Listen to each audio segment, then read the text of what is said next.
Hey guys, welcome back to the channel. Whether you're here to compare apps, learn something new, or just stay updated, you're in the right place. Let's jump straight into it. Guys, welcome back to the channel. Today, we're diving into how to use Tessitura CRM, a powerful platform designed for arts and culture organization to manage ticketing, fundraising, and audience engagement in 2025.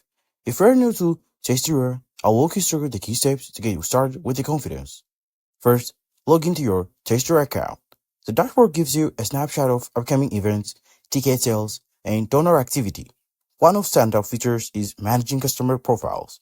You can easily track attendance history, preference, and donation record all in one place.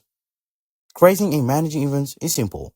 You can set ticket price, assign seating, and run promotions directly from your platform.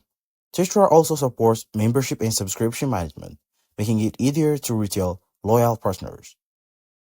The CRM tools have used segment audience for targeted marketing campaigns, whether it's a newsletter, special offers, or fundraising appeals. Plus, reporting features providing insight to sale trends, donor engagement, and overall organization health. Whether you're handling ticket sales, fundraising, or marketing, Gestra CRM in 2025 offers a comprehensive solution tailored to a unique needs of arts and culture organization. Thanks for watching. If this helped you to get started with Gestra CRM, be sure to like, leave your questions in the comment, and subscribe for more arts management text guide. And catch you in the next one.